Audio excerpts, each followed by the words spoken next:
बहू की रैगिंग। सुमित्रा अपने घर में अपनी बेटी काजल और बड़ी बहू किरण के साथ छोटी बहू रूही के आने का इंतजार कर रही थी। मम्मी जी, आखिर कब तक यूं इस तरह आप अपनी आंखें दरवाजे पर गड़ाई बैठेंगी? अरे आ जाएगी देवरानी जी। हाँ माँ, भाभी बिल्कुल सही बोल रही है। देखो सुबह के 4 बज रहे हैं, थोड़ा सा रेस्ट कर लो। अगर रेस्ट नहीं किया तो खामखा बीमार पड़ जाओगी। फिर करवाते रहना अपनी नई बहू से सेवा। अरे सुबह के 4 बज रहे हैं, तभी तो घर के दरवाजे पर अपनी नजर गड़ाए बैठी हूँ। बहू किसी भी टाइम आती होगी। और तुम दोनों ना मुझे अपना ज्ञान मत दो। जाओ जाकर पूजा की थाली तैयार रखो। बहू जैसे ही घर में आएगी वैसे ही उसका गृह प्रवेश करवाना है हमें। सुमित्रा आज काफी खुश थी और वो एक टक लगाए दरवाजे की तरफ देख रही थी। देखती भी क्यों ना, आखिर उसका छोटा बेटा सुमित सुमित्रा के घर की छोटी बहू को जो ला रहा था। अगले कुछ घंटे में सुमित की गाड़ी सुमित्रा के घर की चौखट पर खड़ी हो जाती है और उस गाड़ी में से सुमित्रा की छोटी बहू रूही निकलती है। रूही को देख सुमित्रा खुशी से दरवाजे पर जाकर अपनी बड़ी बहू को आवाज लगाकर पूजा की थाली लाने को कहती है। किरण बहू, अरे जल्दी लेकर आ पूजा की थाली। आखिर कब तक मैं अपनी नई नवेली बहू को घर के बाहर खड़ी रखूंगी? हाँ हाँ माँ जी, अभी लेकर आती हूँ। कुछ ही देर में किरण अपने हाथों में पूजा की थाली लेकर आती है, जिसके बाद सुमित्रा अपनी बहू की आरती उतारने के बाद उसका गृह प्रवेश करवाती है। अपनी सास का इतना प्यार देख रूही की खुशी का ठिकाना नहीं था। अरे वाह रूही, ये तो सोने पर सुहागा हो गया। जितना सुना था उससे कहीं ज्यादा मेरी सास अच्छी है। हे भगवान, ऐसी सास सबको देना। रूही अपनी सास के बर्ताव को देखकर मन ही मन काफी खुश हो रही थी, लेकिन कौन जानता था कि उसकी खुशी कुछ ही पल के लिए है। चलो भाई, सारी रस्म हो गई। काजल जा अपनी छोटी भाभी को उनका कमरा दिखा दे। मैं चली सोने के लिए, बहुत थक गई हूँ मैं। लेकिन माँ जी, आप ही तो रात से अपनी छोटी बहू का इंतजार कर रही थी। अब जब आपकी छोटी बहू आई है तो आप अपनी बहू के साथ समय नहीं बिताएंगी? किरण बहू, छोटी बहू अब इसी घर में रहने वाली है। वो एक दिन के लिए नहीं आई। बिताती रहूंगी उसके साथ समय। अभी बहुत समय पड़ा है समय बिताने के लिए, समझी? जा जाकर घर का काम कर और पहले ना मेरे लिए 1 कप चाय लेकर मेरे कमरे में आ जाना। मेरे सर में बहुत ज्यादा दर्द हो रहा है। अभी तक जो सुमित्रा अपनी छोटी बहू के आने का इंतजार कर रही थी, अचानक उसी सुमित्रा के हाव भाव बदल जाते हैं। ये देखकर रूही कुछ समझ नहीं पाती, लेकिन रूही उसी समय किसी से कुछ बोलना जरूरी नहीं समझती और अपनी ननद के साथ अपने कमरे में चली जाती है। ऐसे ही समय गुजरता है और समय के साथ साथ रूही अपने ससुराल की जिम्मेदारियों को भी समझने लगती है। ऐसे ही एक दिन रूही किचन में खाना बना रही थी, तभी उसकी ननद काजल उसके पास आती है और छोटी भाभी से कहती है, भाभी क्या बना रही हो? आज खुशबू से तो लग रहा है कुछ बढ़िया ही पक रहा है। जी हाँ ननद जी, आपने बिल्कुल सही अंदाज़ा लगाया है। आज मैं घर में कुछ अच्छा ही बना रही हूँ। घर में ऐसा कुछ बना रही हूँ जिसे देखकर सभी खुश हो जाएंगी। अच्छा, ऐसा भी क्या बना रही हो भाभी? जरा मुझे भी तो दिखाओ। नहीं नहीं नहीं नहीं ननद जी, ये तो अब डाइनिंग टेबल पर ही देखने को मिलेगा। रूही की बात सुनकर काजल अपनी भाभी को कोई जवाब नहीं देती और वहाँ से चली जाती है। कुछ देर बाद जब सभी खाना खाने बैठते हैं तो खाने में हलवा, पूरी, सब्जी देखकर सभी का मुंह बन जाता है। अरे बहू, ये तूने क्या बना दिया?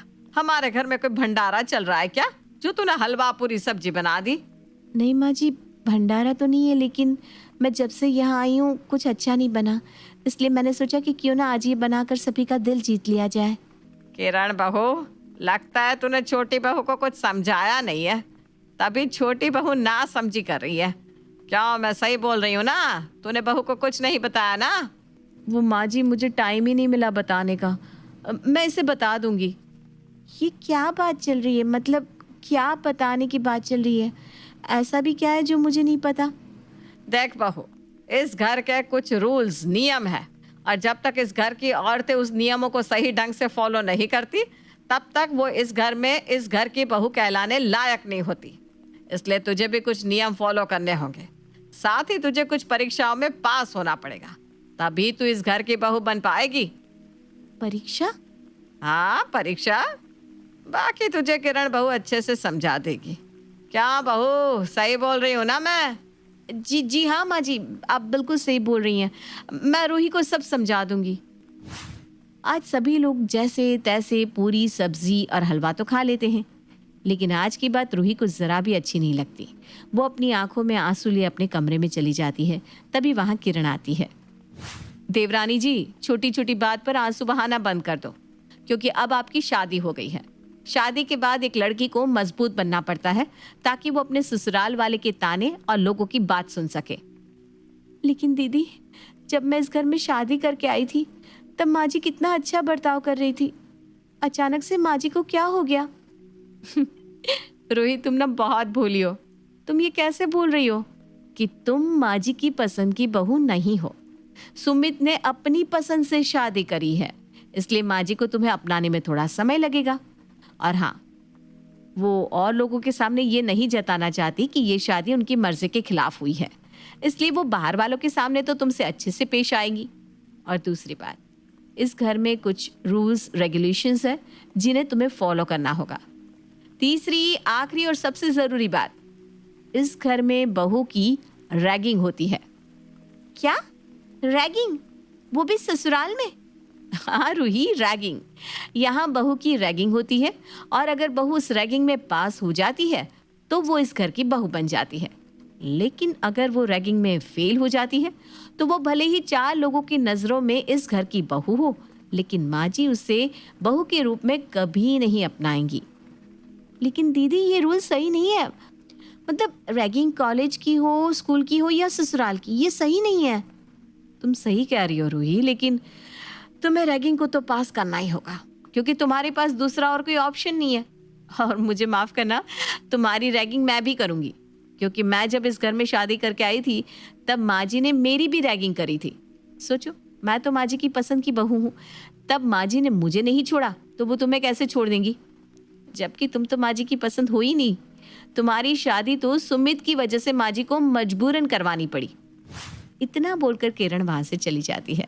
वहीं रूही अब अपने घर की सारी बात समझ जाती है कि आखिर उसकी सास उससे ढंग से बात क्यों नहीं कर रही थी। साथ ही उसकी सास का बर्ताव इतना बदला बदला सा क्यों था। इसका कारण कोई और नहीं बल्कि सुमित और रूही की लव मैरिज थी। ये सब देखकर रूही को बुरा तो बहुत लगता है, लेकिन वो करती भी क्या, उसके पास दूसरा कोई ऑप्शन नहीं बचा था। लेकिन हमारी रूही भी कुछ कम नहीं थी।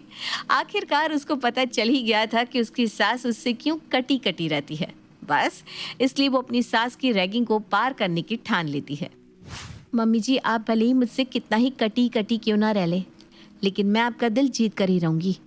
इस रैगिंग में चाहे आप मेरी कितनी ही परीक्षा क्यों ना ले, मैं सारी परीक्षा पास करके आपका दिल जीत कर आपको ये साबित कर दूंगी कि आपको मेरे जैसी बहू कहीं नहीं मिलेगी। अगले दिन रूही नहा धोकर जब अपने कमरे से बाहर जा रही होती है तब हॉल में सुमित्रा की कुछ दोस्तों को देखती है। मम्मी जी की दोस्त आई हैं। मम्मी जी तो बहुत ही पुराने ख्यालात वाली हैं। खैर जो भी है, अब जब माँ जी ऐसी हैं तो जाहिर सी बात है कि उनकी सारी सहेलियाँ भी ऐसी ही ओल्ड फैशन की होंगी। उनके सामने हाथ में चाय कॉफ़ी और घूंघट में जाना ही अच्छा होगा, नहीं तो वो तुरंत जज कर देंगी मुझे, और बाद में माँ जी उनके जाने के बाद मुझ पर भड़केगी। जहाँ रूही ये सब अपने मन में सोच रही थी, वहीं सुमित्रा अपनी सहेली कुंती से अपनी बहू को देखते हुए कहती है, अभी देखना मेरे बेटे की पसंद, यानी मेरी बहू कैसे अपने ही फैशन में आती है हीरोइन बन के। अरे सुमित्रा, तू भी ना, वो आजकल की लड़की है, ये जानते हुए भी तू उससे ये उम्मीद करती है कि वो घूंघट में आएगी। मेरे घर में जो भी बहू आएगी वो घूंघट में ही रहेगी। अब तुझे कैसे बताऊं मेरी प्यारी दोस्त कि मैं अपनी बहू की रैगिंग कर रही हूँ। अब देखती हूँ वो मेरी इस परीक्षा में कैसे सफल होगी। सुमित्रा मन में खुद से बात कर रही थी, तभी वहाँ रूही घूंघट में आती है और अपनी सास को चाय देती है। रूही को घूंघट में देख कुंती सुमित्रा से कहती है, सुमित्रा, तू तो अपनी बहू के बारे में बहुत कुछ बोल रही थी, पर देख तेरी बहू तेरा दिल जीतने के लिए क्या क्या कर रही है। अब हाँ हाँ, सही कहा तूने। सुमित्रा अब चुपचाप चाय पीने लगती है। समय गुजरता है।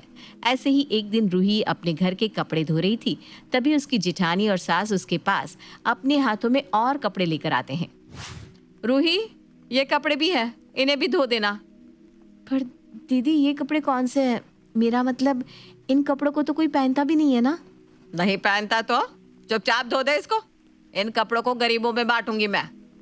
अपनी सास की बात सुनकर रूही कुछ नहीं बोलती और चुपचाप कपड़े धो देती है।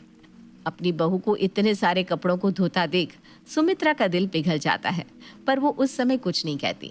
समय का पहिया यूं ही चलता है और रूही अपने ससुराल की होने वाली सभी रैगिंग को पास कर लेती है। अपनी बहू की मासूमियत और उसकी मेहनत देख सुमित्रा भी अब उसको पसंद करने लगती है और समय के साथ सुमित्रा रूही को अपनी बहू के रूप में अपना लेती है। रूही बहू, तूने वो सब किया जो मैंने तुझसे करवाया, यानी तू अपनी परीक्षा में पास हो गई। मुझे माफ़ करना, पर मैंने तुझे अपनाने में कुछ ज़्यादा ही समय लगा दिया। नहीं माँ जी, आपका फ़र्ज़ है, आप मुझे कुछ भी बोल सकती हैं, कुछ भी करवा सकती हैं।